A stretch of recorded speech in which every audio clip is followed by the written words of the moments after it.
At a time when people are going to work and don't know whether or not they will have a job when they get off, and not necessarily because of their performance, but because of what's happening in the economy. At a time when there are challenges, more so than ever before, in personal relationships. When we look at what's happening on the crime level and what's happening with our youth,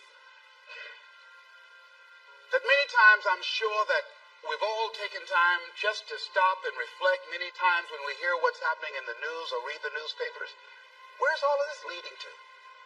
What's going on here?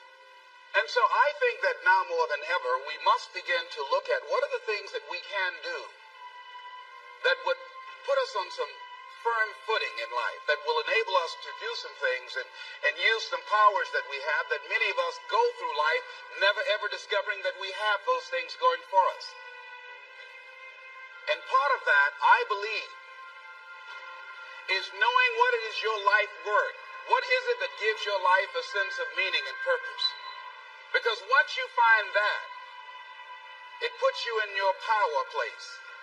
See, if you know what your life work is, I encourage you to start working on it. If you can't do it all at one time, do just a little bit of it. And if you don't know what it is that you showed up to do, if you don't know why you're here, I encourage you to find out what your purpose is here. What is the meaning of your life? What will be different? Have you ever asked yourself that question? I've done that. I remember coming from a friend of mine's funeral and I was reflecting on how much time I had left. And I went for a walk in a park thinking about this guy whose life was so promising. And I mean, he wasn't an old guy. He was quite young, in fact. And I thought about all of the things that he said he was going to do, and he never got a chance to do those things. And I started thinking about my own life and how much time I had left to do the things that I would like to do. And at that time, I wasn't sure what my life purpose was, what my life's work was. I wasn't sure about it at that time. And I thought about it quite a lot.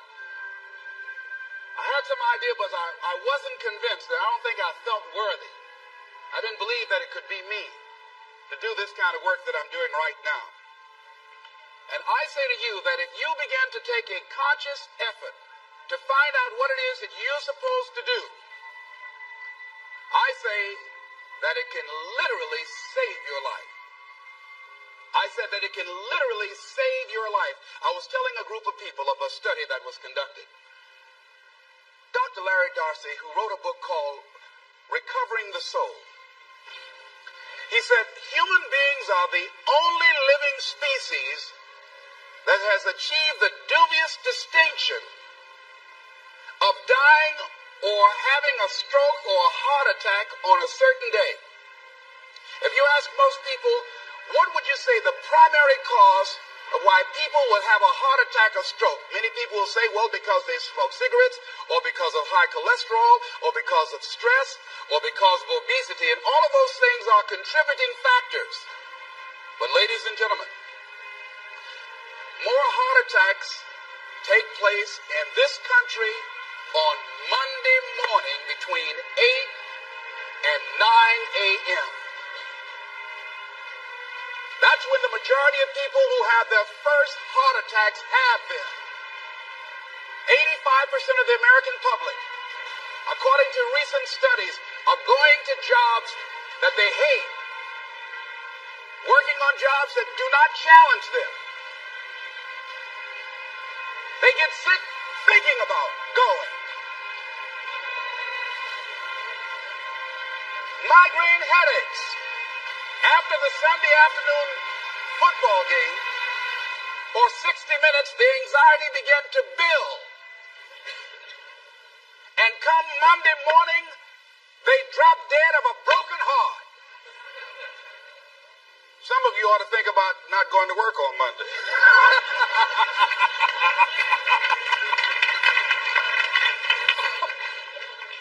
Think about that. People are literally dying to go to work.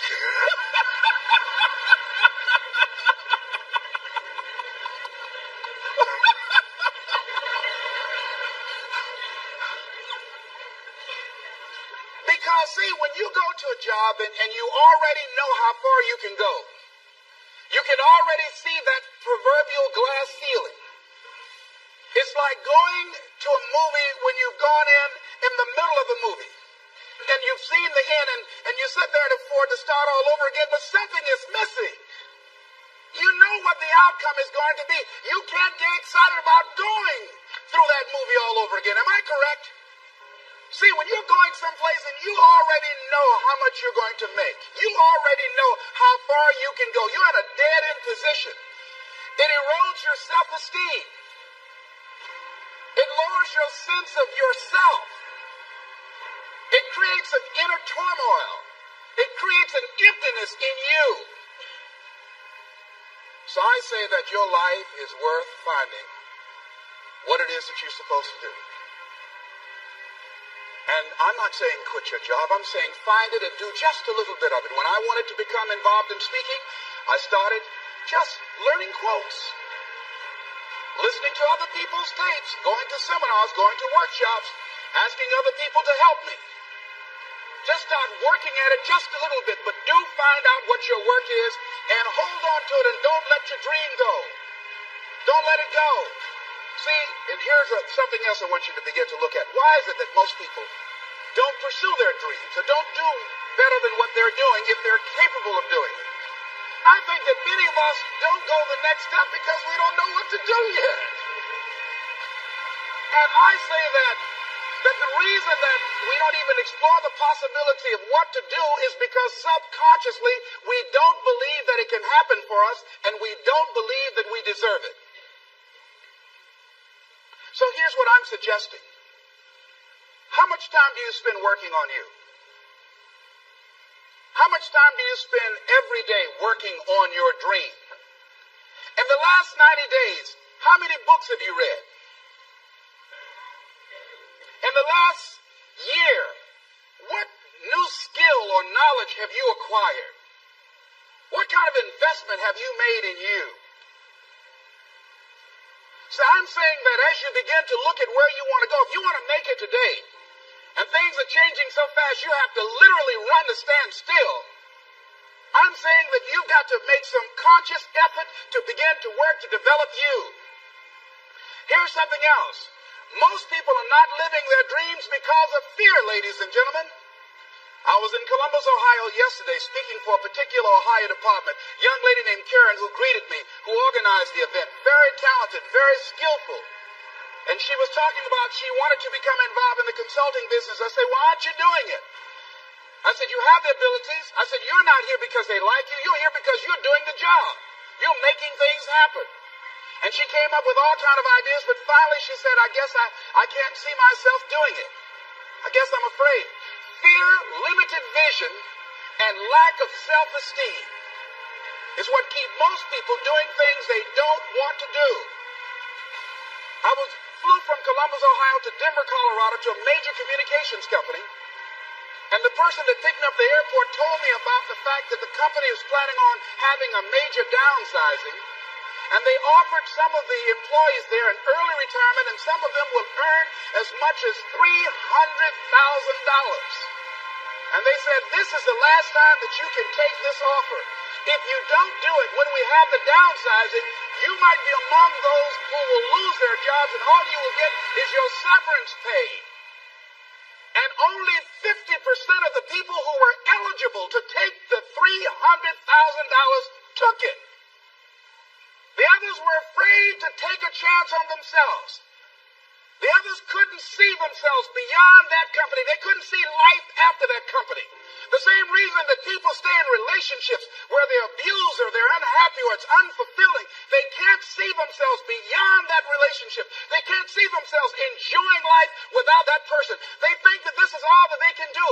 The same reason that people get stuck at a certain level in life. They can't see things being better for them. And they think that this is it and this is all they deserve. This is all they've ever seen. It's been passed on to them. And they think that this is it for them. Oh no. I was looking what Dr. Blanton, Smalley Blanton, who is a colleague of Dr. Norman Vincent Peale, what he said about fear. He said, fear is the most subtle and destructive of all human diseases. Ladies and gentlemen, fear kills dreams.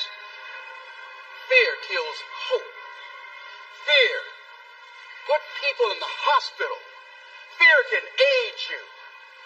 Fear, ladies and gentlemen, can hold you back from doing something that you know within yourself that you're capable of doing, but it will paralyze you. And it seems like you're in a hypnotic spell. And I ask you a question, what is the benefit? What's the benefit of allowing fear to hold you back? What's the benefit of giving up on yourself, of not stepping out on life and taking life on? What is the benefit for you? What's the plus in that? It's one of the things I had to ask myself. So I didn't want to make any mistakes. I wanted everybody to like me. I wanted to be perfect the first time I did something. It's not going to happen. You're going to make some mistakes. You're going to hurt some folks' feelings. You're going to create some enemies. Whenever you decide that you want to begin to take life on, you've got to ask yourself, how long am I going to allow this to hold me back? I like what Zig Ziglar says. He said, fear is false evidence appearing real. That is an illusion that we create in our mind. It is a state of mind that can be changed. So let's look at how we can begin to take some steps to restructure that fear, to begin to expand our visions of ourselves, to begin to increase our self-esteem. Webster said that self-esteem means confidence and satisfaction in oneself. Look at your life right now. Whatever you've done up to this point in time, your life is working. Whatever you have produced, it came out of you as a result of the kind of person that you have become. It's a result of your choices. It's a result of your consciousness. Now you have to ask yourself, are you satisfied with what you have produced? Is this what you want? Would you like for things to be better than this? Do you believe that you deserve better than this? Or are you content? This is it. You don't have to do anything else. That you already resign yourself in life and say, well, I'm happy. I'm not starving like the people in Calcutta. Are you allowing yourself to get off the hook like that? Or do you believe somewhere in the back of your mind or in your heart that there's some other great work for you to do? There's something else that life has for you. And that's why you're here. How do we handle this fear factor? How do we increase our self-esteem? You have to begin to fortify yourself. How do we do that? I believe that you have to begin to consciously monitor your inner conversation and start talking to yourself. Start building yourself up. Sometimes the only good things you will hear about you are the things that you say to you.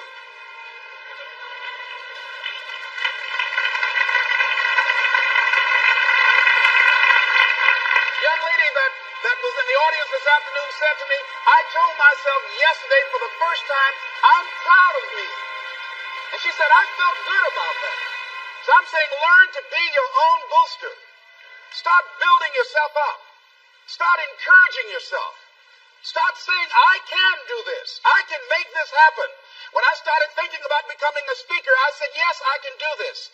I can make this happen. When I start trying to convince myself I can be a businessman after flopping and failing and losing thousands of dollars and feeling stupid and dumb and having people take advantage of me because of what I didn't know. I had to talk to myself because people were saying to me that I was dumb. And somewhere in the back of my mind, I was saying, you're right. Look at what I've done.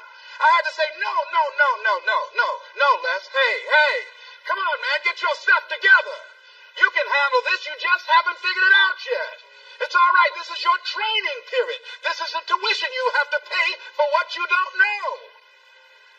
You can do this. Other people have done it. It doesn't take an Einstein.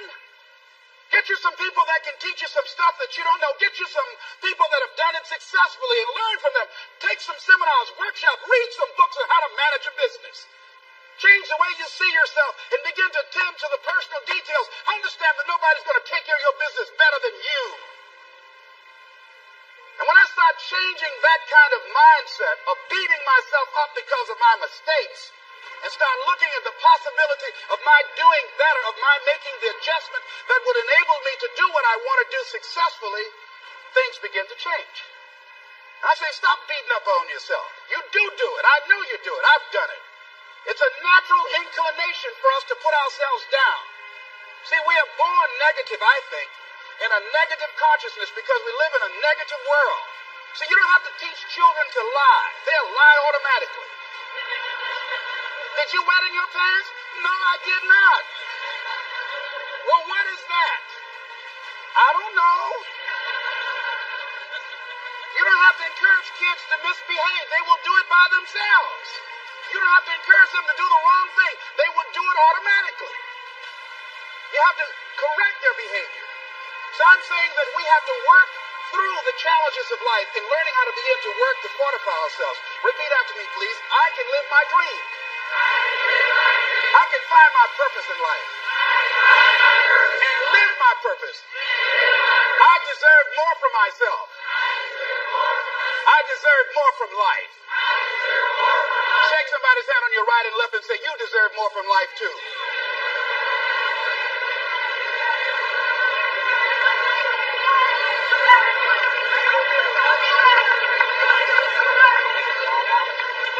Here's some other things, ladies and gentlemen. Begin to guard your mind against negative programming, like turn off the television. Don't watch the news. Don't watch it. I think that more people have a sense of hopelessness and anxiety about life. If you look at the news, you cannot feel good looking at the news. You'll be scared to death. You're scared to go to sleep.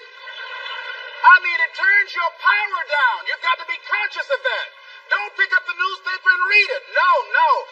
Just try this. Just experiment with yourself.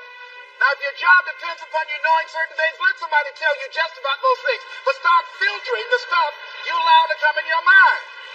You know that song you used to have? Don't let nobody bring you no bad news. I tell my staff, look here, don't tell me any bad news while I'm on the road. Let me handle it tomorrow. I don't like anybody to tell me any bad news at night before I go to sleep. I can't do anything about it anyhow. Why let me go to sleep with that on my consciousness? No, and my staff, they know that. Say, let it wait till tomorrow. And I have a period of time. Tell me bad news between 10 o'clock and 12 noon. After I prayed and meditated and read my books, I'm fortified, I'm ready to handle it. I deal with it, and I'm out of there, and I'm going on to something else. So you've got to guard the kinds of things that you put in your mind. See, if you don't program your mind will be programmed because human beings are goal-oriented. That's why we die of broken hearts early. That's why we're running through life to early grades. We're going through life, ladies and gentlemen. And I think that Henry David Thoreau said that most men live in quiet desperation. Most of us go through life running scared. Larry DeAndre, who I think is going to be one of the greatest motivational speakers around today, told me a story, a true story of a friend of his, that every day when he came home from school, when he would get to a certain block in his neighborhood, there was a neighborhood dog that would chase him. And that dog would start after him barking. Boy, he would run, just running from that dog every day. Finally, he just got tired of that dog chasing him every day. He said, this dog come around here, I'm going to take a brick or something and bust him in the head. So he was walking home that day, minding his own business. Sure enough, same area, there was that dog there. The dog started barking, he started running, he saw a brick and he stopped and picked up the brick and turned around, and the dog got close to him. He realized the dog didn't have any teeth.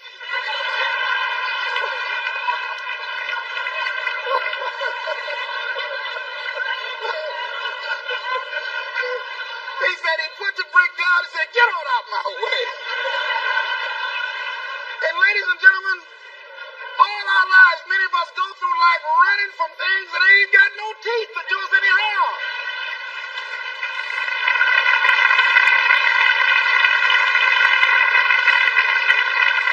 Haven't you been afraid to do something and then after you did it, you say, whoa, if I known it was this easy, I would have done it before. Haven't you ever had that experience? Raise your hand. Absolutely. So we created this in our minds, false evidence appearing real. We made it real in our minds. That's why Churchill said there's nothing to fear but fear itself. That's the destructive monster. So turn off things that can contribute to your fear. Turn a deaf ear to people that all they can do is talk about how negative things are because they have bought into the consciousness of the world. Start attending workshops, seminars, listening to tapes on a daily basis to begin to recondition your mind, to retrain your thinking. Faith comes by what? hearing and hearing and hearing. Listen to things that can empower you, that can enable you to create a new reality for yourself, and a new life for yourself. You might appear to be strange around most people. You know, most people think you're strange if you're happy today. People say, how you doing? I said, better than good. Whoa, what's wrong with him? Just go around smiling and watch people. Look at this. This is a weird guy over here.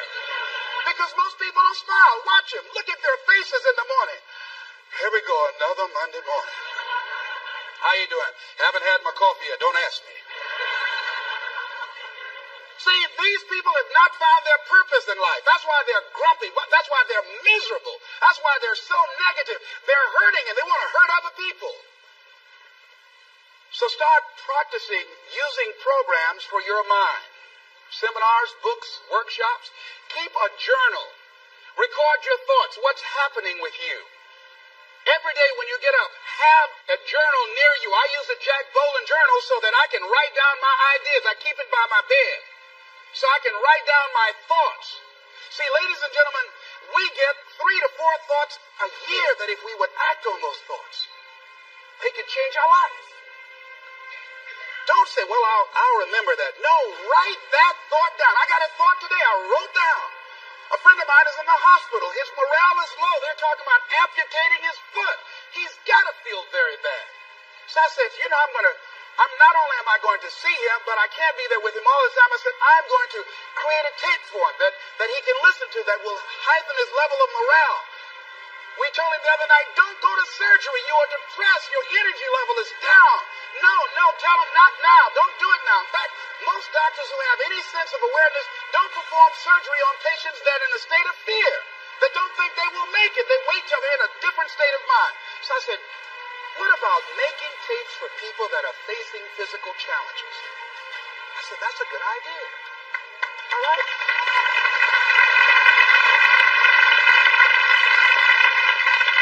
See, there are ideas that can come to you out of things that appear to be negative. I have a friend out of Chicago, just met him. He was 23 years old. And this guy, he went financially bankrupt 2 years ago, ruined his credit. Guess what he decided to do? He found a blessing in it. He wanted to restore his credit. It was very challenging, very difficult. And he realized that a lot of other people during these particular times are ruining their credit. So now he started a credit repair business. Last year, he earned over $100,000 helping people to restore their credit.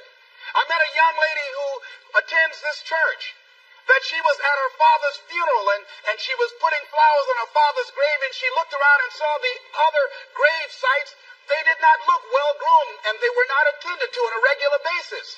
She started a grave site maintenance business. Out of that tragedy, something positive has come out of it. And now she's earning more money doing that than on her present job. What idea are you sitting on? Write your ideas down.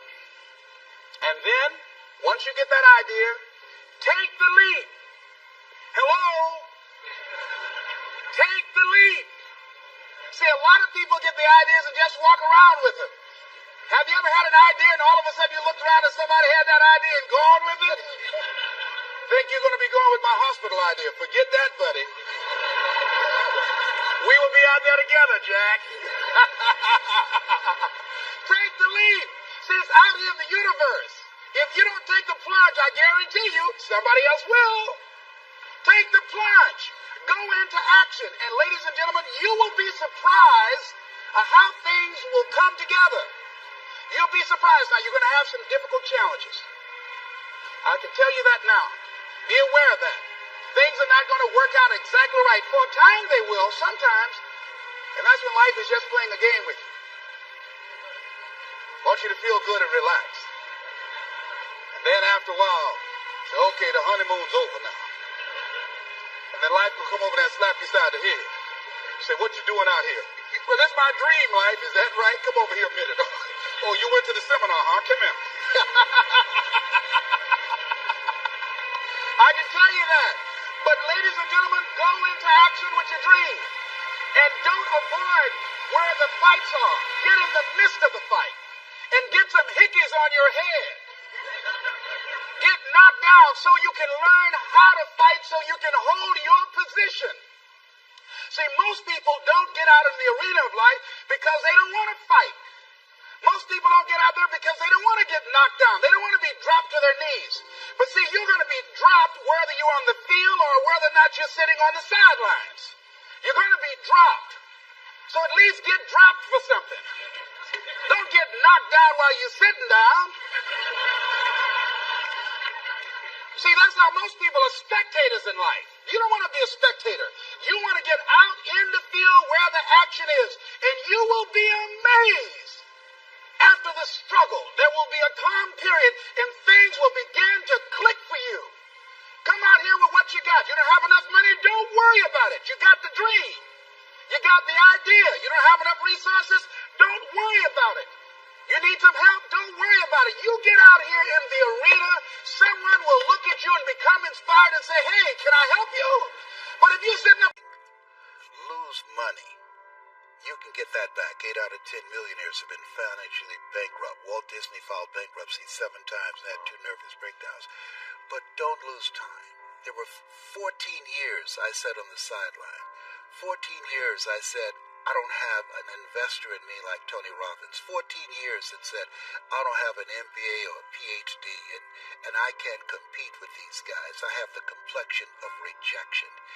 14 years I silenced myself. Wow. And so I regret that, because there's some people that maybe if they'd heard my voice, they would not have turned to drugs.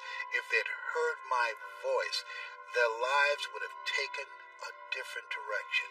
And I can't get those 14 years back. That haunts me, and I think that drives me when I speak with such energy. I'm trying to make up for that time, but I can't. A time of great uncertainty and a time of change that's taking place around the world, and a time when people are feeling a great deal of anxiety and fear and reservations about the future, at a time when people are going to work and don't know whether or not they will have a job when they get off, and not necessarily because of their performance, but because of what's happening in the economy. At a time when there are challenges, more so than ever before, in personal relationships. We look at what's happening on the crime level and what's happening with our youth. That many times I'm sure that we've all taken time just to stop and reflect many times when we hear what's happening in the news or read the newspapers. Where's all of this leading to? What's going on here? And so I think that now more than ever, we must begin to look at what are the things that we can do that would put us on some firm footing in life, that will enable us to do some things and use some powers that we have, that many of us go through life never ever discovering that we have those things going for us. And part of that, I believe, is knowing what it is your life worth. What is it that gives your life a sense of meaning and purpose? Because once you find that, it puts you in your power place. See, if you know what your life work is, I encourage you to start working on it. If you can't do it all at one time, do just a little bit of it.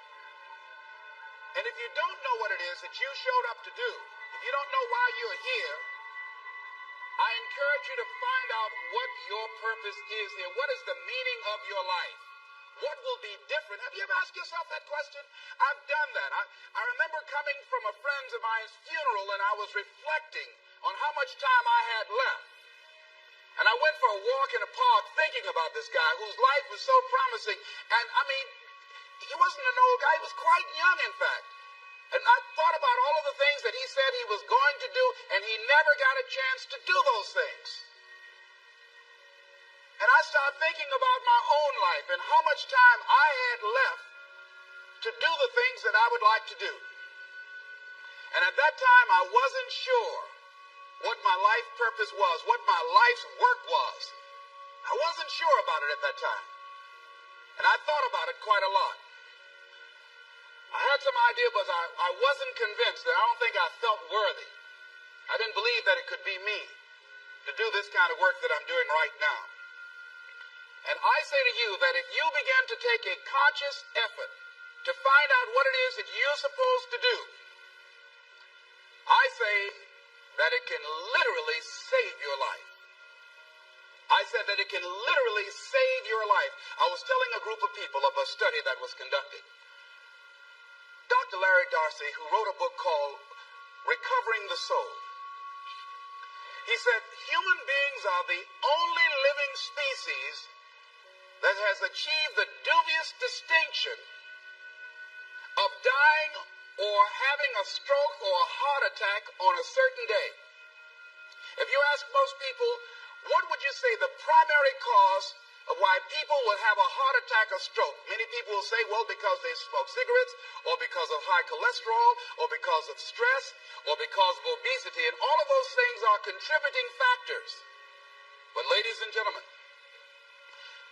more heart attacks take place in this country on Monday morning between 8 and 9 a.m. That's when the majority of people who have their first heart attacks have them. 85% of the American public, according to recent studies, are going to jobs that they hate, working on jobs that do not challenge them. They get sick thinking about going. Migraine headaches. After the Sunday afternoon football game, for 60 minutes, the anxiety began to build. And come Monday morning, they drop dead of a broken heart. Some of you ought to think about not going to work on Monday.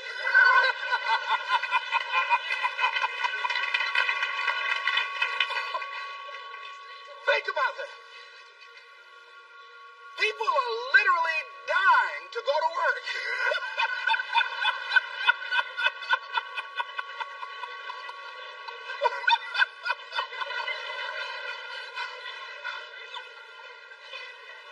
Because, see, when you go to a job and you already know how far you can go, you can already see that proverbial glass ceiling.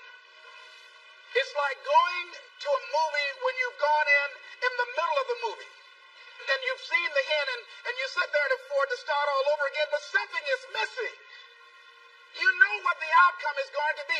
You can't get excited about going through that movie all over again. Am I correct? See, when you're going someplace and you already know how much you're going to make, you already know how far you can go, you're in a dead-end position. It erodes your self-esteem. It lowers your sense of yourself. It creates an inner turmoil. It creates an emptiness in you. So I say that your life is worth finding what it is that you're supposed to do. And I'm not saying quit your job. I'm saying find it and do just a little bit of it. When I wanted to become involved in speaking, I started just learning quotes, listening to other people's tapes, going to seminars, going to workshops, asking other people to help me. Just start working at it just a little bit, but do find out what your work is and hold on to it and don't let your dream go. Don't let it go. See, and here's something else I want you to begin to look at. Why is it that most people don't pursue their dreams or don't do better than what they're doing if they're capable of doing it? I think that many of us don't go the next step because we don't know what to do yet. And I say that the reason that we don't even explore the possibility of what to do is because subconsciously we don't believe that it can happen for us and we don't believe that we deserve it. So here's what I'm suggesting. How much time do you spend working on you? How much time do you spend every day working on your dream? In the last 90 days, how many books have you read? In the last year, what new skill or knowledge have you acquired? What kind of investment have you made in you?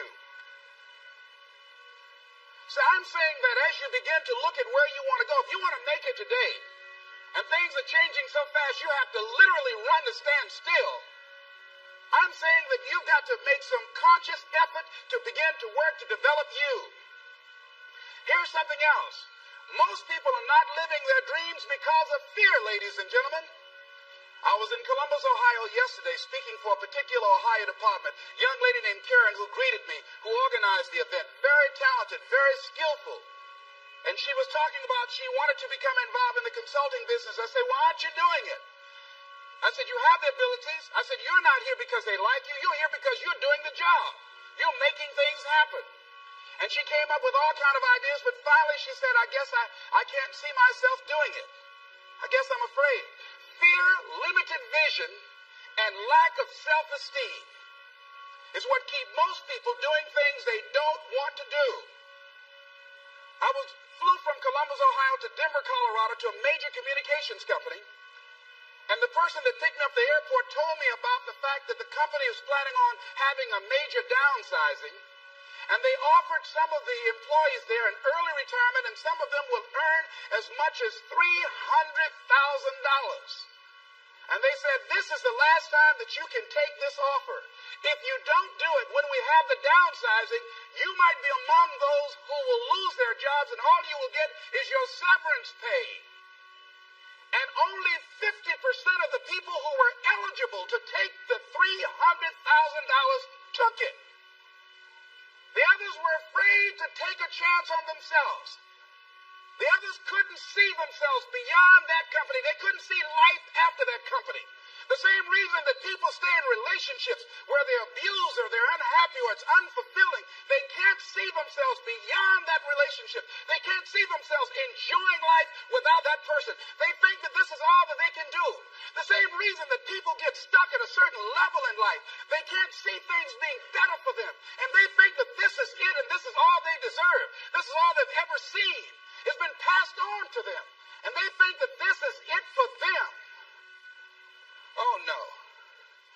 I was looking what Dr. Blanton, Smalley Blanton, who is a colleague of Dr. Norman Vincent Peale, what he said about fear. He said, fear is the most subtle and destructive of all human diseases. Ladies and gentlemen, fear kills dreams. Fear kills hope. Fear put people in the hospital. Fear can age you. Fear, ladies and gentlemen, can hold you back from doing something that you know within yourself that you're capable of doing, but it will paralyze you. And it seems like you're in a hypnotic spell. And I ask you a question, what is the benefit? What's the benefit of allowing fear to hold you back? What's the benefit of giving up on yourself, of not stepping out on life and taking life on? What is the benefit for you? What's the plus in that? It's one of the things I had to ask myself. So I didn't want to make any mistakes. I wanted everybody to like me. I wanted to be perfect the first time I did something. It's not going to happen. You're going to make some mistakes. You're going to hurt some folks' feelings. You're going to create some enemies whenever you decide that you want to begin to take life on. You've got to ask yourself, how long am I going to allow this to hold me back? I like what Zig Ziglar says. He said, fear is false evidence appearing real. That is an illusion that we create in our mind. It is a state of mind that can be changed. So let's look at how we can begin to take some steps to restructure that fear, to begin to expand our visions of ourselves, to begin to increase our self-esteem. Webster said that self-esteem means confidence and satisfaction in oneself. Look at your life right now. Whatever you've done up to this point in time, your life is working. Whatever you have produced, it came out of you as a result of the kind of person that you have become. It's a result of your choices. It's a result of your consciousness. Now you have to ask yourself, are you satisfied with what you have produced? Is this what you want? Would you like for things to be better than this?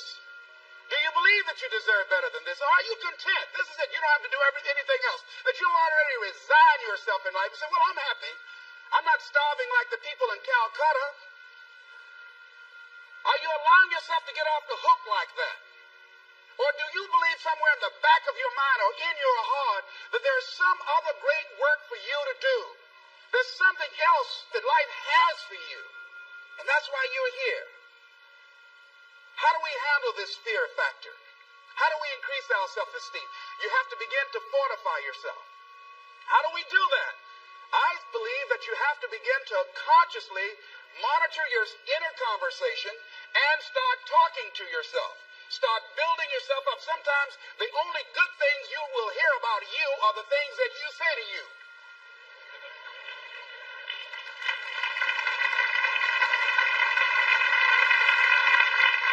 Young lady that was in the audience this afternoon said to me, I told myself yesterday for the first time, I'm proud of me.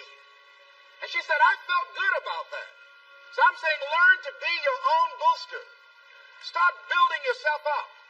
Start encouraging yourself. Start saying, I can do this. I can make this happen. When I started thinking about becoming a speaker, I said, yes, I can do this. I can make this happen. When I start trying to convince myself I can be a businessman after flopping and failing and losing thousands of dollars and feeling stupid and dumb and having people take advantage of me because of what I didn't know, I had to talk to myself because people were saying to me that I was dumb. And somewhere in the back of my mind, I was saying, you're right. Look at what I've done. I had to say, no, Les. Hey, come on, man. Get yourself together. You can handle this. You just haven't figured it out yet. It's all right. This is your training period. This is the tuition you have to pay for what you don't know. You can do this. Other people have done it. It doesn't take an Einstein.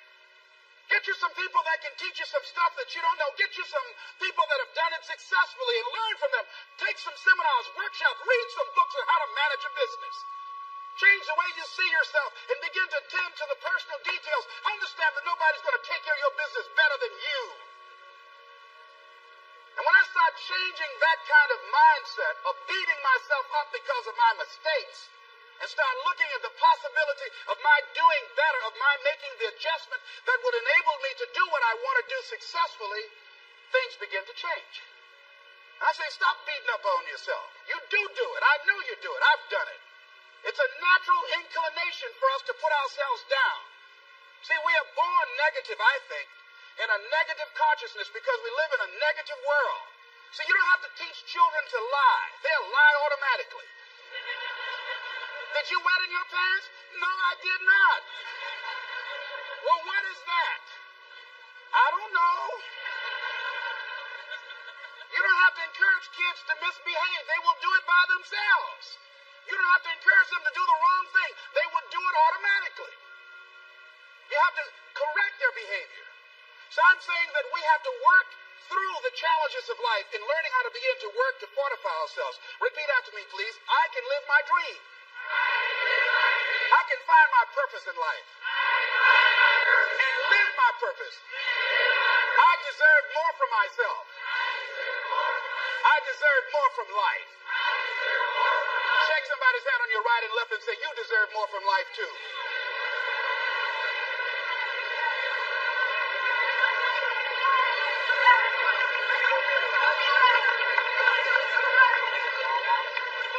Here's some other things, ladies and gentlemen. Begin to guard your mind against negative programming, like turn off the television. Don't watch the news. Don't watch it. I think that more people have a sense of hopelessness and anxiety about life. If you look at the news, you cannot feel good looking at the news. You'll be scared to death. You're scared to go to sleep. I mean, it turns your power down. You've got to be conscious of that. Don't pick up the newspaper and read it. No. Just try this. Just experiment with yourself. Now, if your job depends upon you knowing certain things, let somebody tell you just about those things. But start filtering the stuff you allow to come in your mind. You know that song you used to have? Say, don't let nobody bring you no bad news. I tell my staff, look here, don't tell me any bad news while I'm on the road. Let me handle it tomorrow. I don't like anybody to tell me any bad news at night before I go to sleep. I can't do anything about it anyhow. Why let me go to sleep with that on my consciousness? No, and my staff, they know that. So let it wait till tomorrow. And I have a period of time. Tell me bad news between 10 o'clock and 12 noon. After I prayed and meditated and read my books, I'm fortified, I'm ready to handle it. I deal with it and I'm out of there and I'm going on to something else. So you've got to guard the kinds of things that you put in your mind. See, if you don't program your mind will be programmed because human beings are goal-oriented. That's why we die of broken hearts early. That's why we're running through life to early grades. We're going through life, ladies and gentlemen. And I think that Henry David Thoreau said that most men live in quiet desperation. Most of us go through life running scared. Larry DeAndre, who I think is going to be one of the greatest motivational speakers around today, told me a story, a true story of a friend of his, that every day when he came home from school, when he would get to a certain block in his neighborhood, there was a neighborhood dog that would chase him.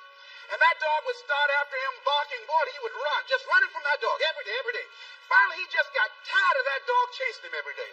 He said, this dog come around here today, I'm going to take a brick of stuff and bust him in the head. So he was walking home that day, minding his own business. Sure enough, same area, there was that dog there. The dog started barking, he started running, he saw a brick and he stopped and picked up the brick and turned around, and the dog got close to him. He realized the dog didn't have any teeth.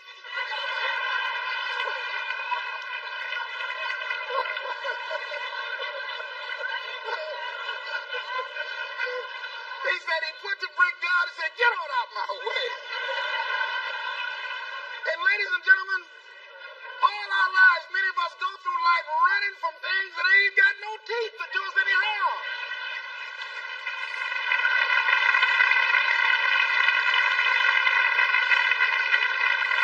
Haven't you been afraid to do something and then after you did it, you say, whoa, if I'd known it was this easy, I would have done it before. Haven't you ever had that experience? Raise your hand. Absolutely. So we created this in our minds, false evidence appearing real. We made it real in our minds. That's why Churchill said there's nothing to fear but fear itself. That's the destructive monster. So turn off things that can contribute to your fear. Turn a deaf ear to people that all they can do is talk about how negative things are because they have bought into the consciousness of the world. Start attending workshops, seminars, listening to tapes on a daily basis to begin to recondition your mind, to retrain your thinking. Faith comes by what? Hearing and hearing and hearing. Listen to things that can empower you, that can enable you to create a new reality for yourself, and a new life for yourself. You might appear to be strange around most people. You know, most people think you're strange if you're happy today. People say, how you doing? I said, better than good. Whoa, what's wrong with him? Just go around smiling and watch people. Look at this. This is a weird guy over here. Because most people don't smile. Watch them. Look at their faces in the morning. Here we go, another Monday morning. How you doing? Haven't had my coffee yet. Don't ask me. See, these people have not found their purpose in life. That's why they're grumpy. That's why they're miserable. That's why they're so negative. They're hurting and they want to hurt other people. So start practicing using programs for your mind. Seminars, books, workshops. Keep a journal. Record your thoughts. What's happening with you? Every day when you get up, have a journal near you. I use a Jack Boland journal so that I can write down my ideas. I keep it by my bed so I can write down my thoughts. See, ladies and gentlemen, we get 3 to 4 thoughts a year that if we would act on those thoughts, they could change our life. Don't say, well, I'll remember that. No, write that thought down. I got a thought today. I wrote down. A friend of mine is in the hospital. His morale is low. They're talking about amputating his foot. He's got to feel very bad. So I said, you know, not only am I going to see him, but I can't be there with him all the time. I said, I'm going to create a tape for him that he can listen to that will heighten his level of morale. We told him the other night, don't go to surgery. You are depressed. Your energy level is down.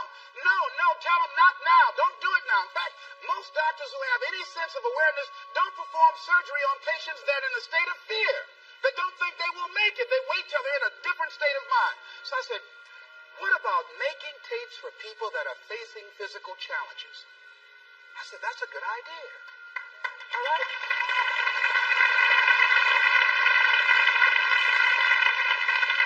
See, there are ideas that can come to you out of things that appear to be negative. I have a friend out of Chicago, just met him. He was 23 years old. And this guy, he went financially bankrupt. 2 years ago, ruined his credit. Guess what he decided to do? He found a blessing in it. He wanted to restore his credit. It was very challenging, very difficult. And he realized that a lot of other people during these particular times are ruining their credit. So now he started a credit repair business. Last year he earned over $100,000 helping people to restore their credit. I met a young lady who attends this church, that she was at her father's funeral and she was putting flowers on her father's grave, and she looked around and saw the other grave sites. They did not look well groomed and they were not attended to on a regular basis. She started a grave site maintenance business. Out of that tragedy, something positive has come out of it. And now she's earning more money doing that than on her present job. What idea are you sitting on? Write your ideas down. And then, once you get that idea, take the leap. Hello? Take the leap. See, a lot of people get the ideas and just walk around with them. Have you ever had an idea and all of a sudden you looked around and somebody had that idea and gone with it? Think you're going to be going with my hospital idea. Forget that, buddy. We will be out there together, Jack. Take the leap. See, it's out here in the universe. If you don't take the plunge, I guarantee you, somebody else will. Take the plunge. Go into action. And ladies and gentlemen, you will be surprised at how things will come together. You'll be surprised. Now, you're going to have some difficult challenges. I can tell you that now. Be aware of that. Things are not going to work out exactly right. For a time they will, sometimes. And that's when life is just playing a game with you. I want you to feel good and relax. And then after a while, say, okay, the honeymoon's over now. And then life will come over there and slap you side the head. Say, what you doing out here? Well, that's my dream life. Is that right? Come over here a minute. Oh, you went to the seminar, huh? Come here. I can tell you that. But ladies and gentlemen, go into action with your dream. And don't avoid where the fights are. Get in the midst of the fight. And get some hickeys on your head. Get knocked down so you can learn how to fight, so you can hold your position. See, most people don't get out in the arena of life because they don't want to fight.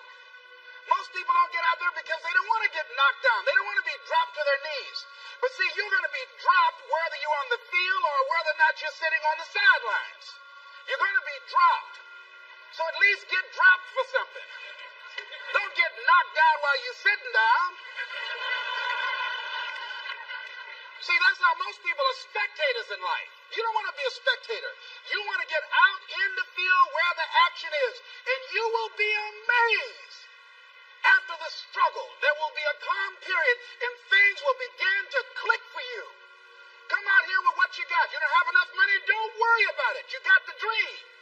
You got the idea. You don't have enough resources? Don't worry about it. You need some help? Don't worry about it. You get out here in the arena, someone will look at you and become inspired and say, hey, can I help you? But if you're sitting up on the bleachers, nobody's going to ask you anything. You've got to get into the flow of action. Frances Hart called me from Chicago. She'd been sitting on an idea of a show that she wanted to produce for 10 years called Mind-Body Connection. So someone saw me speaking in Chicago at a sorority convention and said, I saw a guy that perhaps can host this show for you who has energy and charisma. She called me. She was so fired up. I said, listen, on the day that you want to do that, I'm speaking in Chicago. I can do it for you. And I said, by the way, I met somebody 2 weeks ago in Baltimore who has an idea of the same type of show, and she's doing it on radio. Why don't you call her? And then she called me back. Who else would you suggest? I said, well, I know Deepak Chopra. He wrote the book called Quantum Healing, and Bernie Siegel. Could you get his number? I tell you what, I have a friend named Jack Boland at the Church of the Day. He knows how to get in touch with him. Call him, and he will give you the number so you can get in touch with Bernie Siegel. That lady started calling all around. Did not have the resources, but she had this idea and dream. And she said the other night when she came before the audience that had gathered in the studio, she said, I feel like I've been pregnant for 10 years. And tonight you're going to witness a beautiful delivery. And it was. She said, I couldn't believe, Les, how things began to happened, how it all began to come together. And how many of you ever started on some dream and you didn't have all your stuff together, but you just went out there with nothing but faith, and things begin to happen for you? Raise your hand if you know what I'm talking about. Ladies and gentlemen, those hands up there is proof. The proof with yourself. Always know that as you invest the effort and time on you, that's the greatest ability that human beings have above animals. See, a dog can't be anything but a dog. Tree can't be anything but a tree. Human being, you've got unlimited potential. You can put effort on you, and by concentrating on you and developing you, you can transform your life wherever you are right now.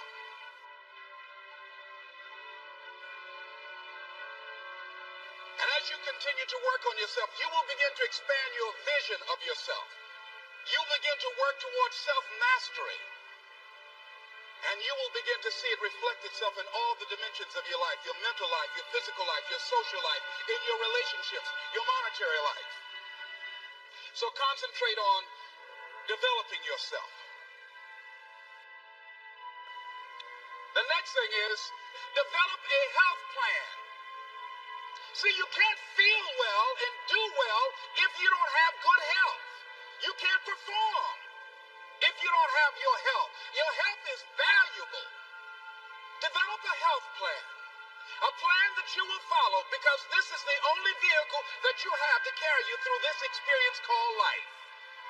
And you want to take good care of it because you love you enough. You care enough about you. And that's not easy. It is not easy having a health plan and sticking to it. You want to live life with energy and passion. You want to make a conscious effort to be lively. You want to be happy. You got a lot to be thankful for. So you got to learn to stand up to yourself inside yourself and short circuit, override that conversation that's always going on. 85% of what that conversation will tell you is negative. It's negative. It will tell you you're tired when you really are not tired. It will tell you you can't do it. It will fill you with fear. So you've got to watch that conversation. And when you find it going on, you've got to stand up to it and say, I'm going to do this anyhow. I'm afraid, but I'm afraid not to do it. And I'm not going to let you stop me. The biggest challenge that you will have in life is you. There's an old African proverb that says, if there's no enemy within, the enemy outside can do us no harm.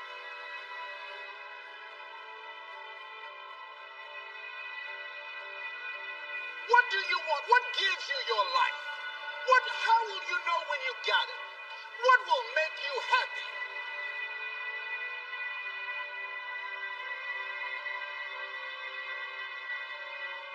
You need to know. You need to start asking yourself some questions. What do I really, really, truly want?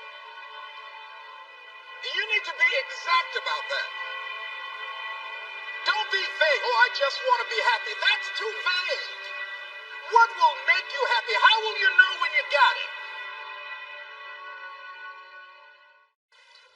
In what you've done with your life thus far, is it giving you what you want? Is it giving you what you want? When you look toward the future, when you look at all that's going on out here, is there some place within yourself you say, hey, I know I need to be out there in that arena. I know I can do more than what I've been doing. I know there's some great music that I have within me that I haven't brought out here yet. Is that something that you begin to look at within yourself? So I used to do that, and I used to go to big rallies and see guys up speaking when I wasn't courageous enough to go out there and say, hey, my name is Les Brown, the motivator, Mamie Brown's boy, I want to talk. I would never do that. I'd just be back there looking at him and wanting to get their autograph and would say, can I meet you, Mr. Wiggly, or can I meet Mr. Zig Ziglar? Please tell him, who are you? Oh, Les Brown. Because I felt within myself I was a nobody. So who am I to go talk to these guys and go get their autographs? I'd like to do what you do.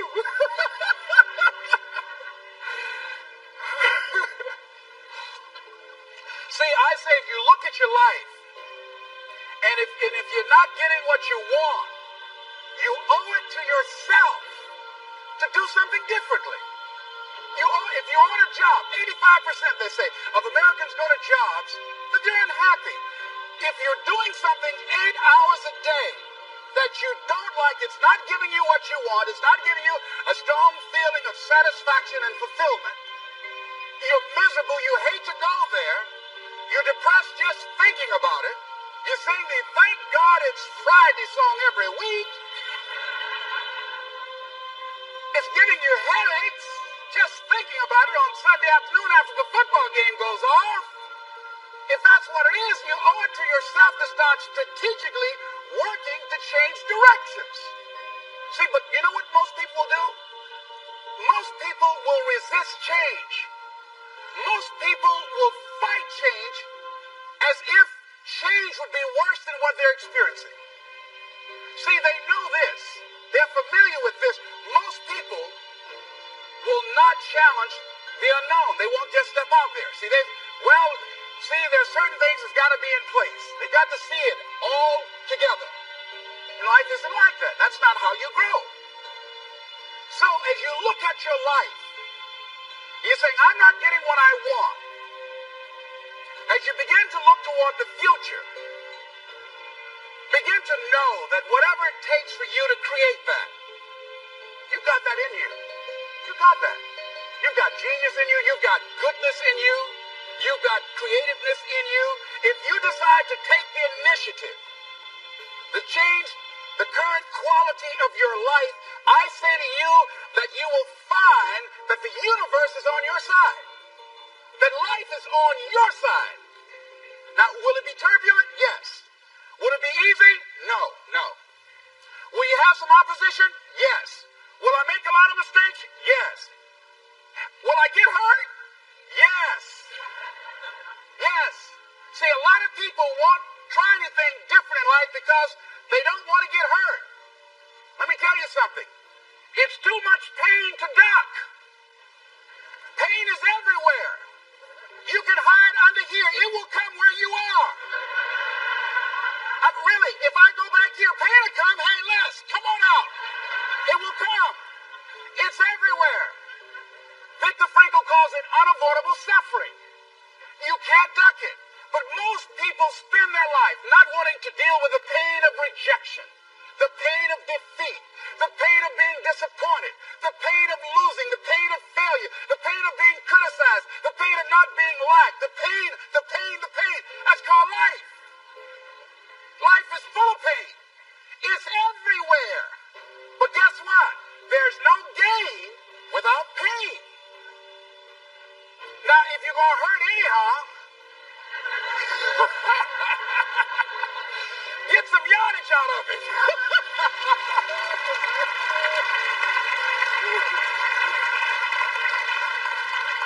Because it's the pain of regret that you experience. If I had it to do over again, that's a pain. Don't you know that's a, when you know, I was in a seminar once and this lady stood up. If I had my life to live over again, she talked about all of the things that she would do. And you can feel the pain of regret in her voice. The pain of regret. She still experienced pain. She was trying not to experience the pain of defeat, the pain of disappointment, the pain of loss, the pain of lack of support. And she still experienced pain. It was right there. We can't get around it.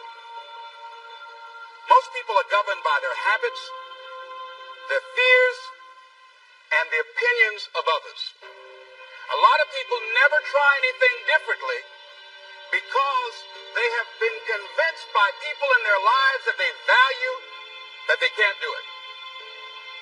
They're living within the context of the opinions that other people have of them, the low expectations. Many people doubt themselves because when they thought about doing something at some critical point in their lives, somebody they respected and honored, somebody they believed in, somebody that they loved, someone they trusted said, you can't do that. And they accepted that. That's why I didn't go off to college. I had an instructor that I believed who said, you're not college material, Mr. Brown. You're not as smart as your brother Wesley or your sister Margaret Ann. You're not college material. Why don't you try and get your job at the post office? Try and do something with your hand, or go down to the Miami City Sanitation Department and see can you get a job there. Or why don't you try and go into the Army? I took that test, Mr. Tellers, already. What happened? I failed. I told you. Anybody fail the Army test, you're really in trouble. So I went down to the sanitation department to try and get a job. Because that's what I believe was possible for me. As you look at your life, ask yourself the question, what would your life be like? What would your life look like if you decided not to care what people thought of you? What would your life be like if you decided to give up some of your fears? What would your life be like if you decided to become courageous? What would your life be like? If you decided to act on your dream, if you did what you felt in your heart. You know what courageous means? Tom Ruskin and Randy Reed said. They said that courage comes from a French word which means of the heart. How does it feel to you? He says courage, it takes courage to live. He says most people go through life not allowing themselves to step out because they don't want to let go. They don't want to be blown around. They don't want to be moved. The courage to face life's whirling wind of contradictions. The courage to love yourself. The courage to love. For years, I was afraid to love. The courage to take a chance. The courage to be who you are. He says, courage isn't for somebody else, for medals, applause, or moral debts. Courage is what at that moment feels most right for you. Not just situational ethics, but what feels right in your heart, the word of the heart, what feels right in your heart. One great philosopher says, cowards die many times before their deaths. The valiant never taste of death but once. What does that mean? That valiant people aren't afraid? No. It means that they experience that fear and they move forward. They move forward anyhow. Many people are dead now. Many people are allowing their dreams to die. Many people are allowing their ideas to lie dormant and collect dust. Many people have all this talent and ability that they are allowing to be buried inside of them, that they will take with them to their graves because they didn't have the courage to be who they are. And I say, as you begin to look toward the future and manifesting your greatness, it's going to take everything in you, that your life deserves the concentrated effort to begin to look at how is it that I can express more of me? How is it that I can bring my ideas out here now? How is it? And start living with a sense of urgency, because you're here today, you're gone today. Life is unpredictable. It's uncertain. There are no guarantees. No guarantees out here at all. So holding back, what are you waiting on? Ask yourself, what's the benefit of your waiting? What's the benefit of your not living your dream? What's the benefit of not listening to yourself? Oh, please, listen to yourself. You know the feelings. If you start listening to the feelings in your heart, and I'm doing it now more every day, I find that my feelings, I can trust them. And I say to you, that as you look toward the future, you look at life on a daily basis, if there's something that you have been given, if you've heard something within yourself that you know that what you're doing now doesn't fit for you, it doesn't work for you, it's not giving you what you want, and there's something else that you want to do, don't allow that inner doubt in you to talk you out of it, to build a case on why you can't have it, to tell you why you're not good enough. You ignore that inner voice and all of the external voices. Don't judge the possibilities for what you can do based upon the circumstances, because the circumstances won't determine who you are. Don't determine what you're able to do based upon your resources. Don't determine what's possible for you based upon where your life is right now. Where your life is right now is not you. That's just what it is right now. But the possibilities for you are unlimited. If you're in a rebuilding process, it's unlimited. If you're coming back from adversity and devastation, it's unlimited of what you can do. That's the capacity of human beings. It doesn't matter how many mistakes you've made. It doesn't matter how many flops you've had. It doesn't matter how much money you've lost. In fact, I see it only as an investment of what you learn from life, not losses, but investments of what's possible for you. And I say to you that once you start listening to yourself, and as you begin to act on your dream, as you start just trying to find your way, doing what you can or what you have, you will start seeing things opening up for you. You'll start attracting people. You say, where'd it come from? Things will start coming together, clicking for you. You say, whoa, you start brainstorming. Ideas will come out of nowhere as you focus on it. The key to it is to begin to focus on what it is you want to do. Why, Les? Why is that important?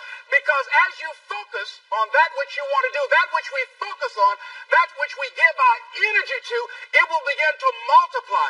It will begin to expand. It will begin to develop your consciousness. And out of that comes your greatness. Out of that comes a commitment. Out of that comes a passion for life. Out of that comes a special power that you have in you that you haven't even called on yet. See, the powers that we have will never reveal themselves if we don't challenge them, if we don't put ourselves in a position where we have to use them.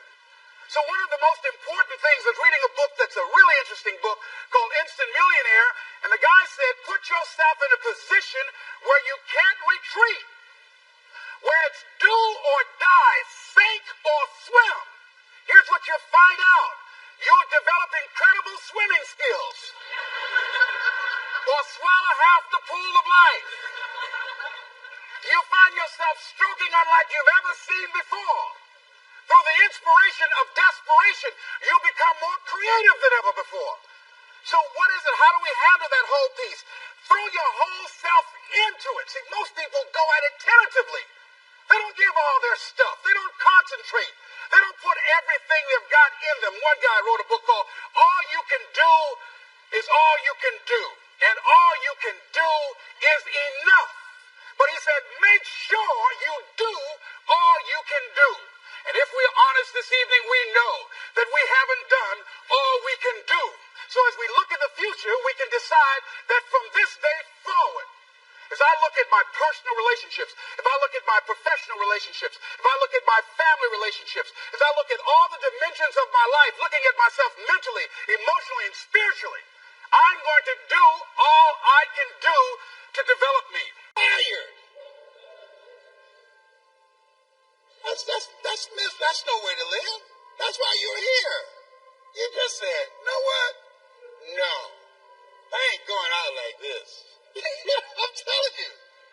And people think you're crazy, and you are. You gotta be crazy today. You got to be out of your mind. My favorite book said, let that mind be in you. You got to have another mind in you that says, I got this. This is my life. I own this. I'm going to call the shots here. Nobody's going to tell me how much I'm worth, what time I can take a lunch break. I'm not going to anybody and ask for permission to take my family on vacation. No, I got this. I've got a vehicle that can take me to another place. That's why you said yes. Give yourselves a round of applause. Mr. Washington said, Mr. Brown, transform your mindset. Number 2, he said practice. Let us say together, OQP. Write this down. Only quality people. Only quality people. You don't want everybody in your organization. You want only quality people. Here's something else he said. Mr. Brown, yes, sir. And this is what we're going to do in this presentation. It's called presentation power. He said, develop your communication skills, how you present yourself, how you sell yourself. He said, once you open your mouth, you tell the world who you are. And then he said something else. Let us say together with conviction. I want everybody to join me on this. Let us say together, you got to be hungry. Say it again, you got to be hungry.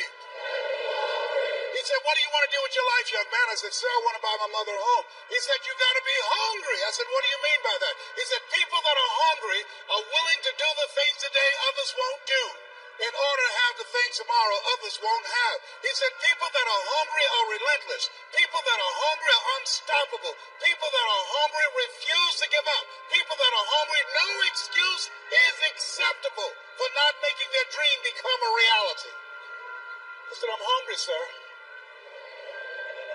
I'm hungry to take care of my mother. I'm hungry to make she'll never have to pay another bill once I turn 18. And she hasn't, Mr. Washington. I'm hungry, sir, for another life. I'm not going to die here in Liberty City. I want to travel, sir. I want to see the world. He said, you can do that, sir. He said, practice OQP, only quality people. If you run around with 9 broke people, he said, I guarantee you, you'll become number 10.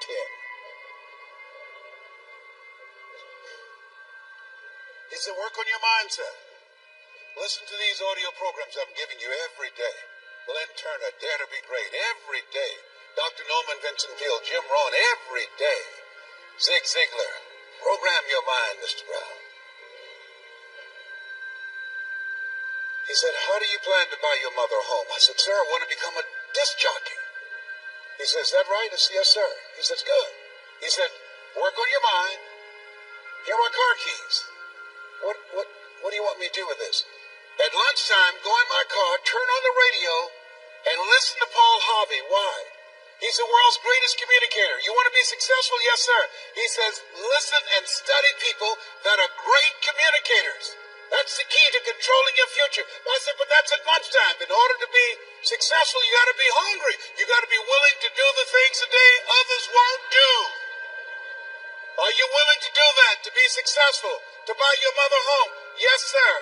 Yes, sir. And that's what you have done. You've got some goals that you want to achieve. There's some things that you want to do. And you've said to yourself, I'm willing to face the nose. You said to yourself, I'm willing for people to laugh at me. You said to yourself, I'm willing to gut this out. You said to yourself, I'm willing to make this happen. You said to yourself, I'm going to do whatever it takes to build this business. I can do it. If anybody's ever done it at any point in time in history, then what's possible for one is possible for me. And I'm going to do it. That's what you said to yourself.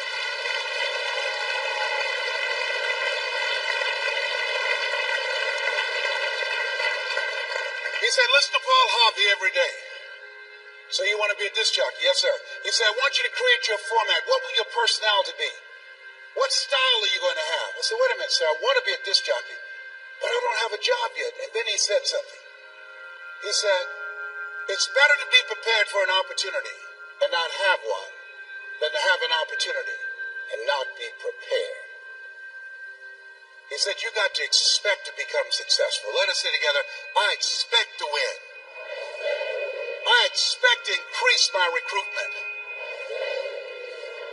I expect to be a great presenter. I expect to become a millionaire. It's my time. It's possible. It's necessary. It's me. It's hard. It's worth it. Nietzsche said, if you know the why for living, you can endure almost anyhow. Your homework assignment and write down 5 reasons that will make it worth it for you. So when the tough times come, and they're going to come, when you feel like you can't see the light at the end of the tunnel, and that's a part of the process, your reasons will be your rod and staff to comfort you, to take you through the storms of life. He told me, you want to be a disc jockey? Practice on your communication skills. Visualize yourself talking to thousands of people, Mr. Brown. See yourself on stage presenting. Be willing to invest in yourself.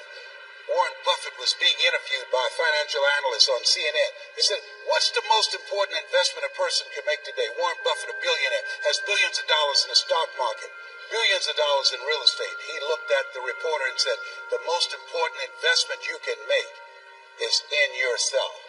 The reason you are here, the reason you invested your money, your time and energy and transportation and the room and all the costs in a so-called tough economy, because you have the mindset of a billionaire.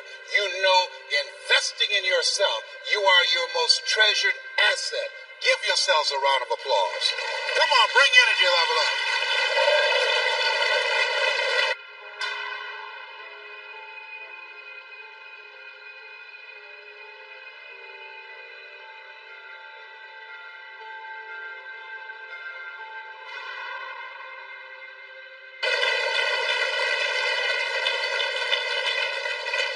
he said, Mr. Brown, I've done all that I can do for you. You got to go out and face the music. You go with the things I've taught you and make it happen. I went to WMBM radio station on Miami Beach. Milton Butterball Smith is the program director. Hello, Mr. Butterball. My name is Les Brown, sir. I like to be a disc jockey.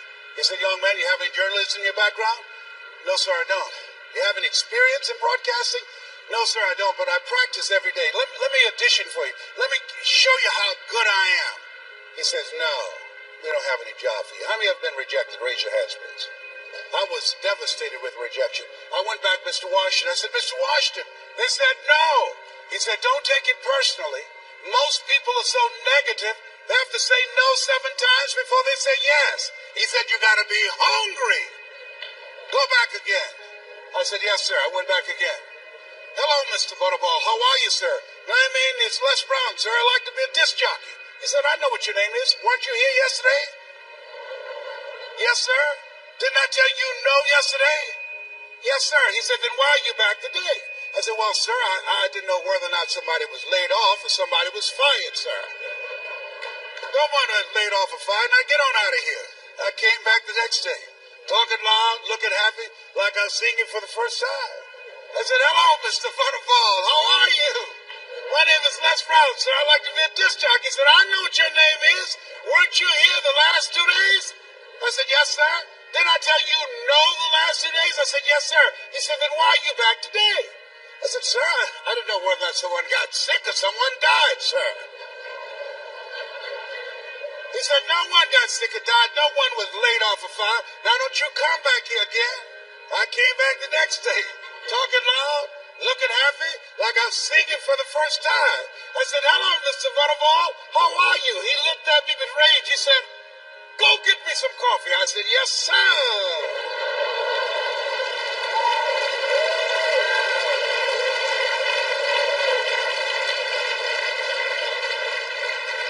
My favorite book said, the greatest among you will be your servant. So I became the errand boy for the disc jockeys.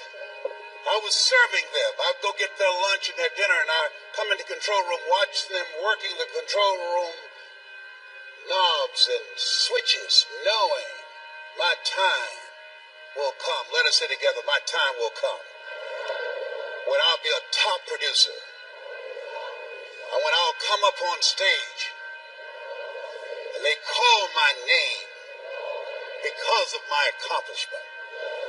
My time will come, because I'm going to put forth the effort. And so, on the weekends when the disc jockeys would come out to the parking lot, the cars would be clean inside out. I said, hey, who did this? I did, sir. How much do you charge, young man? Oh, nothing, sir. I just wanted to help out. Write this down. Build relationships. Build relationships. Give before you ask people to come into your business. Find some way to compliment them. Talk to them, ask them questions. Find out what's important to them, what's stressing them out, what keeps them up at night, what drives them, what they value. Don't advance with the business. People do business with people they know, like, and trust. That's why you want to tell the story and ask key questions. You want to be strategic and experiential. Write this down. You have an energy signature. People are feeling you out. They're listening to you. They're watching you. And so, he said, look, here are my car keys, young man. Dinah Ross and the Supremes are coming to town, the Four Tops and the Temptations. I want you to pick them up at the airport and take them to the Fontainebleau Hotel on Miami Beach. It is my pleasure to serve you, sir. I would drive these entertainers all over Miami Beach in the disc jockey's big long Cadillacs. I didn't have any driver's license, but I'll drive it like I had some. Then one day, it's a Saturday afternoon, a disc jockey by the name of Rockin' Roger was drinking while he was on the air. Rockin' Roger got so drunk, he could not complete the show. He began to stutter his words. He's about to fall off the chair. It's a Saturday afternoon. I was the only one there, looking at him through the control room window. walking back and forth, young, ready, and hungry. I was saying, drink, rock, drink. Drink, rock. I'd have gone and get him some more if he'd asked me to. Then pretty soon the phone rang. It was a general manager. I said, hello? He said, young boy, this is Mr. Clyde. I said, I know. He said, Rock can't finish the program. I said, I know. He said, will you call one of the other DJs in? I said, yes, sir. I hung the phone up and said, now he must be think I'm crazy. I called my mama and my girlfriend, Cassandra. I said, y'all come out on the front porch, turn up the radio. I'm about to come on the air.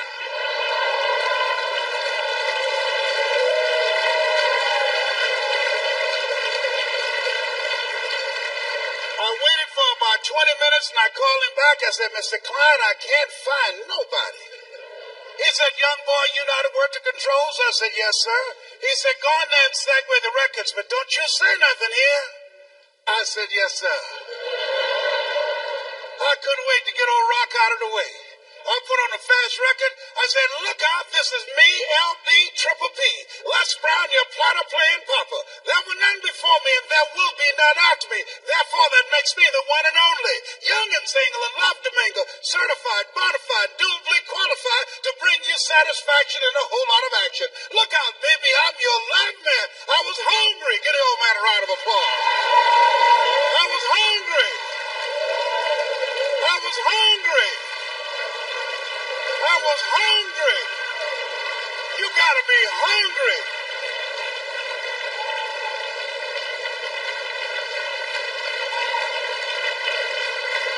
Shake someone's hand on your right and left and say, you gotta be hungry. Do that right now. Shake somebody else's hand. Say, you gotta be hungry.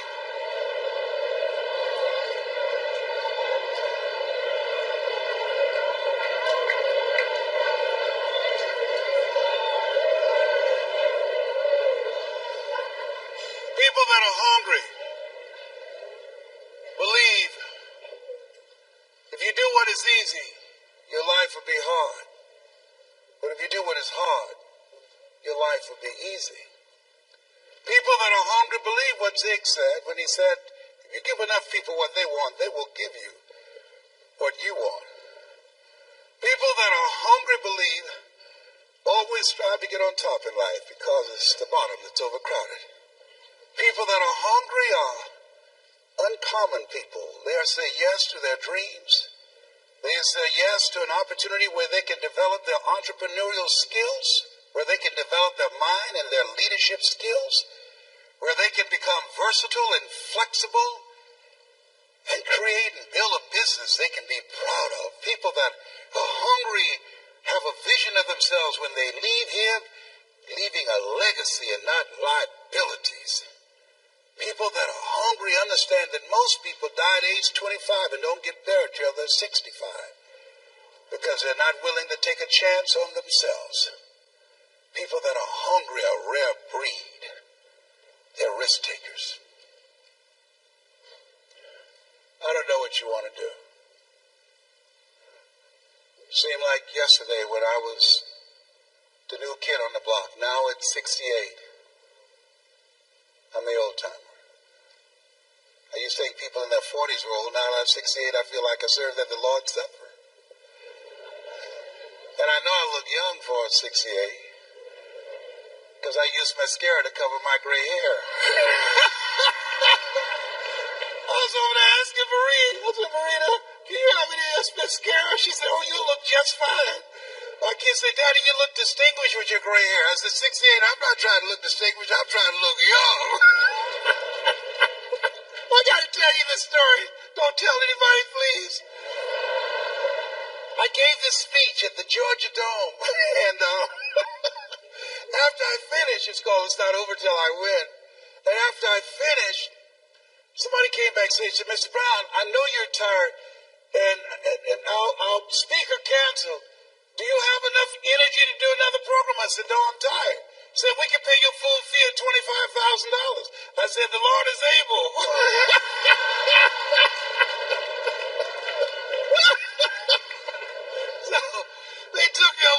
Larger World Congress Center. And it was an intimate setting. People were very close to the stage. So I looked in the room, and then I went in the restroom and got my little Mademoiselle mascara out to cover up a grape, have a mustache and everything. So I came in the room. The lady wanted everybody to know that she knew me. So she said, there he is, Les Brown. I came up on the stage. She holds a cheek out for me to kiss it. I kissed her on the cheek and left this big black smudge on her face. I said, oh my God. So I didn't know what to do, so I just sat down. So the people down front started saying, there's something on your face. She looks at me, she said, what did it say? I said, I don't know. Then one nosy lady went over there, opened up her pocketbook, and gave her a mirror. Now, nobody asked her to do that. Getting in the Kool-Aid, don't know the flavor. She looks at, see the big black smudge on her face. She said, how did this get here? I said, I don't know. You think maybe some of this rubs off? Well, the reason I'm telling you this, don't worry if I kiss you today, because Marie said, you don't need it. You'll be just fine. You look distinguished. Whatever.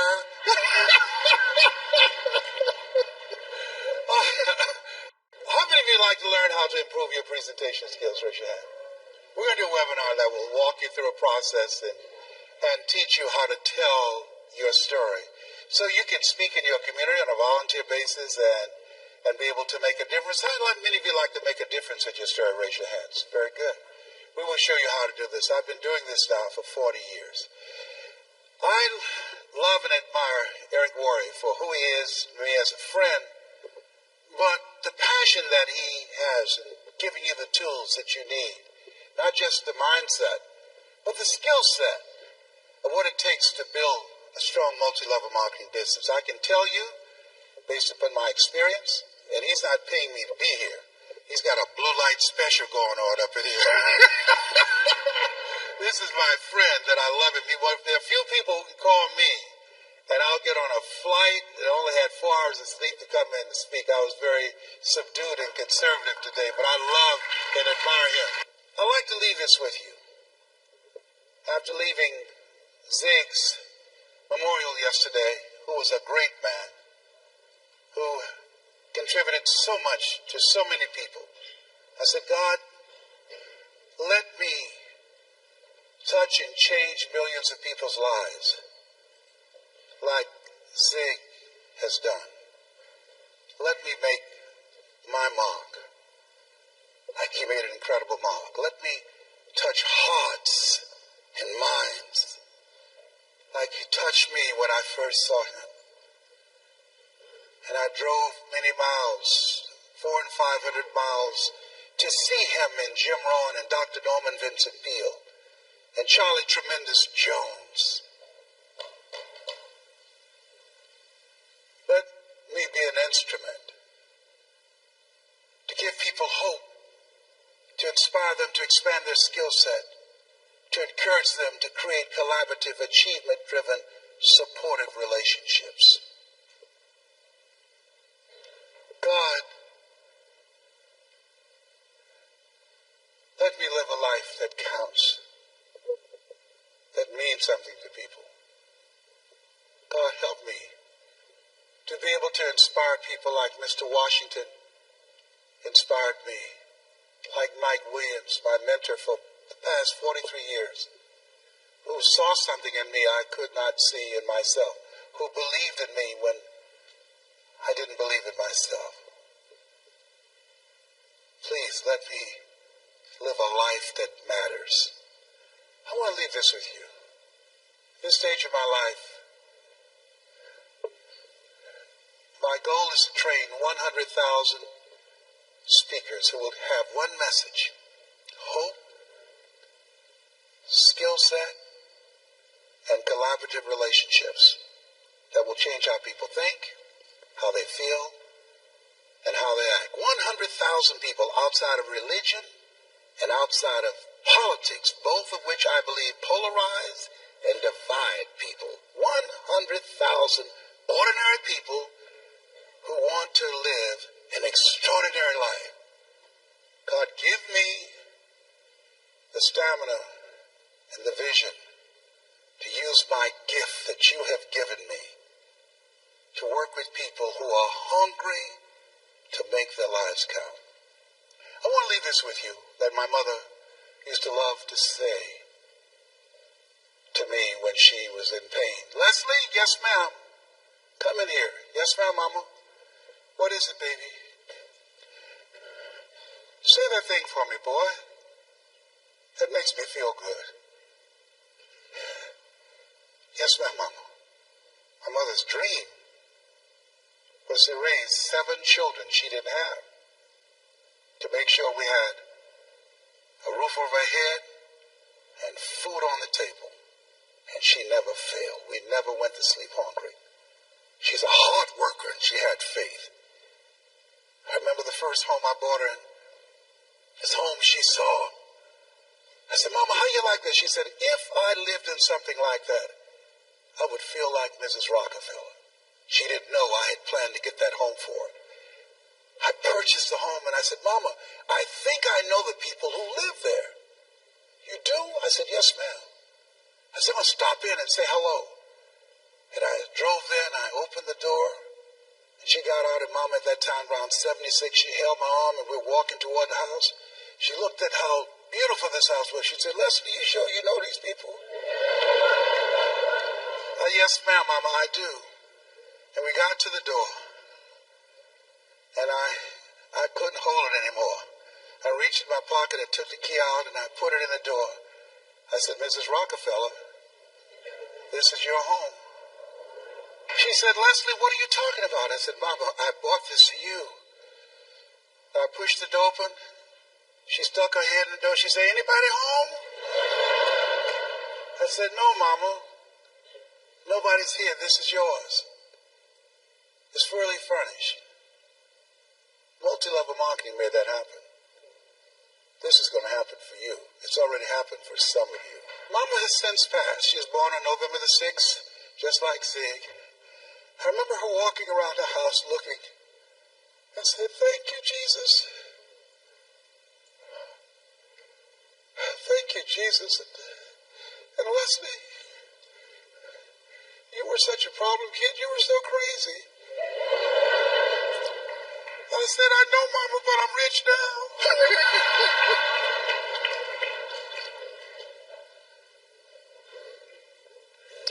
I dedicate this to the dream in you. Say that thing for me, boy. Yes, ma'am. If you want a thing bad enough to go out and fight for it, to work day and night for it, to give up your time, your peace, and your sleep for it, if all that you dream and scheme is about it, and life seems useless and worthless without it, and if you gladly sweat for it and fret for it and plan for it and lose all your terror of the opposition for it, and if you simply go after that thing that you want with all of your capacity, strength and sagacity, how are you doing it? Because that mind will say, why bother?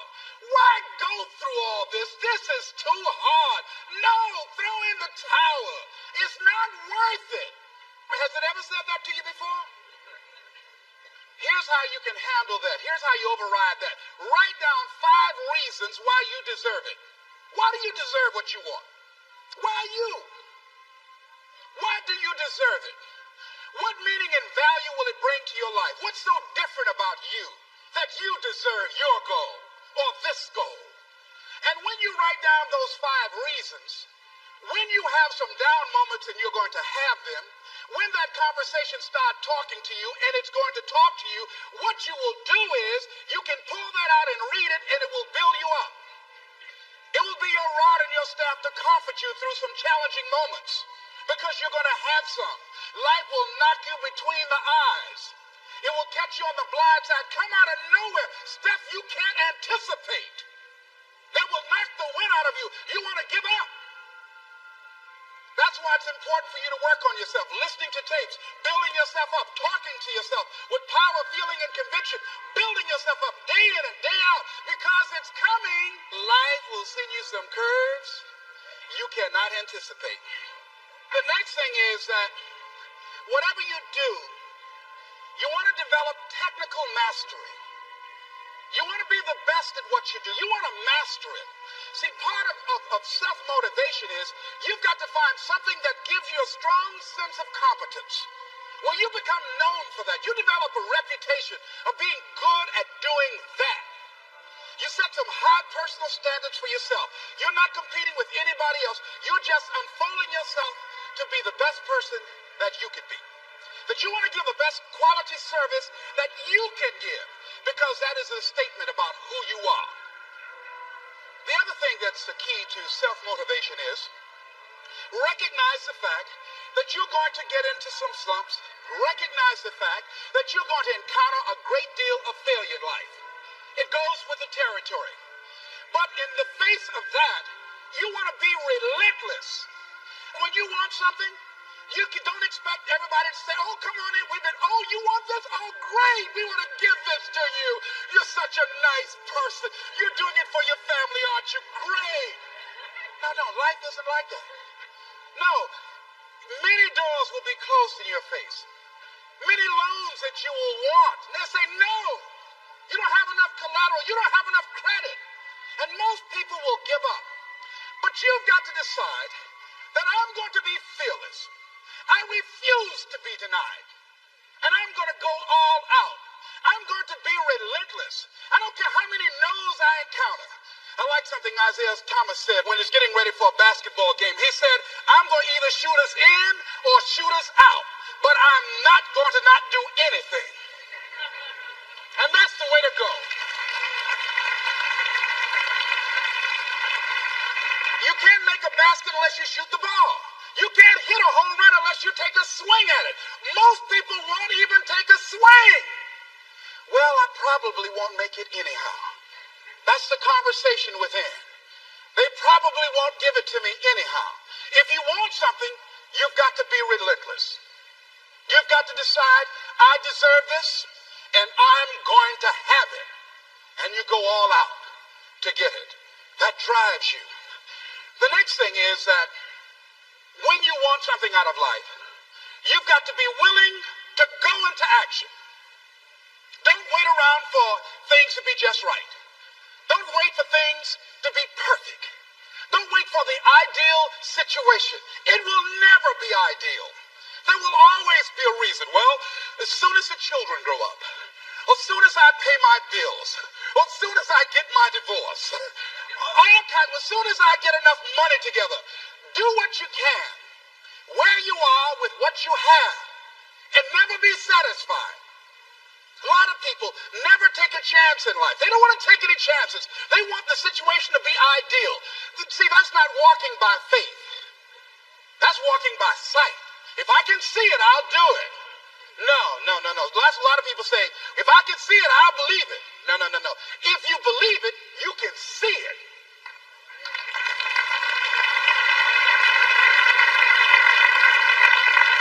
And don't be disturbed because no one else can see it. That's not unusual. That is ordinary. But because you want some different kind of results in your life, you've got to be willing to be unreasonable. If you want unreasonable results in your life, you've got to be willing to be unreasonable. Part of being unreasonable, you don't judge according to appearances. Part of being unreasonable, you can see it because you believe it. That's part of being unreasonable. Part of being unreasonable, you're like Paul who said, you must have the faith to call forth those things that be not as though they were. That's part of being unreasonable. Most people won't do that. Most people say, call me when you get it together. Then I'll support you.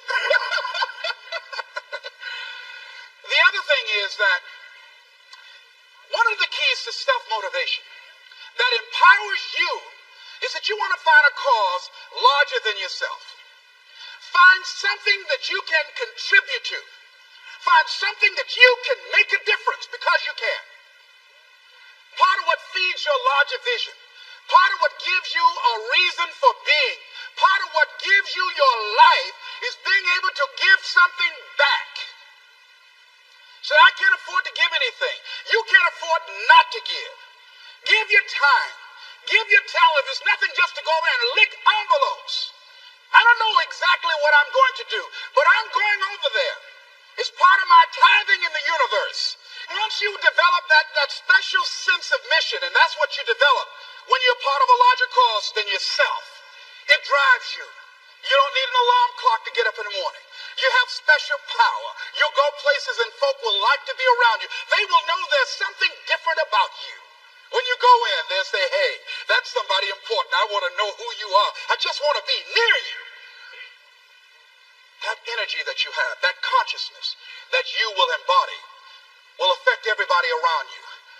The next thing is that you want to create a home court advantage for yourself. You've got to be aware of who you have around you. So you want to be selective. Have friends that will enable you to grow. I have friends that help me to grow spiritually. These are my spiritual friends. I talk spiritual stuff with them.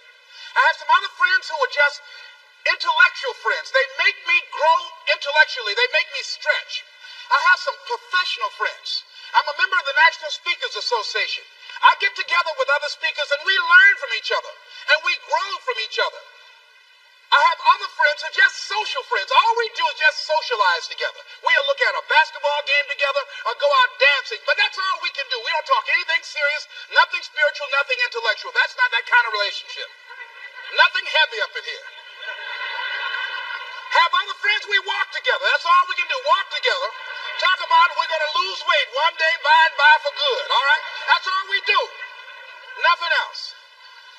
So, according to the relationships that you develop, we grow from people and projects. And the relationships that you develop can enhance and can enrich your life, or they can drain you. I know many talented people who had a great deal of potential, but because they didn't surround themselves with other people that will inspire them to transcend themselves, they never realize their greatness, and they will end up going to their grave with all their good stuff still in them. So you want to look at your relationships, the people that you're involved with, the people that you communicate with most often, and you want to ask yourself the question, what am I becoming because of this relationship? Does it inspire me? Am I motivated? Am I encouraged? Am I driven to develop myself? Am I seeking my own greatness? What kind of person am I becoming because of this relationship? Am I becoming more cynical and negative about life? Ask yourself that. The next thing is, you've got to say yes to your life. You've got to say yes. Yes to my dreams. Yes to me. Yes, I can make it.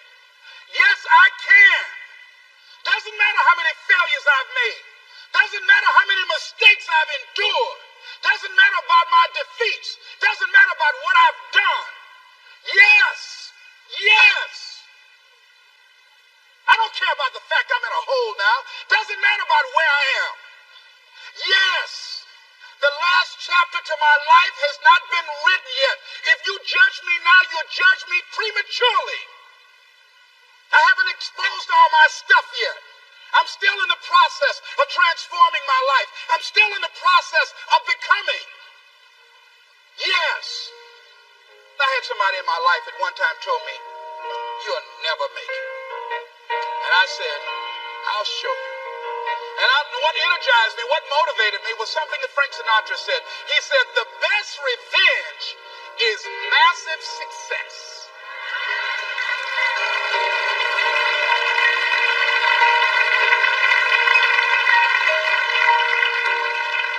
I'll show you.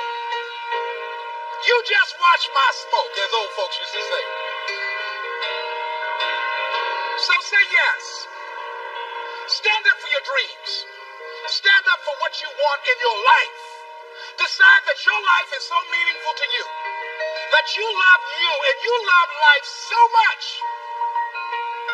that you're going to stand up for something you want. I used to have a saying when I was on the radio, stand up for what you believe in, because you can fall for anything. So what I say to you this evening, that you are powerful. You have miracle working power in your life right now. But you've got to work on yourself. You've got to develop yourself.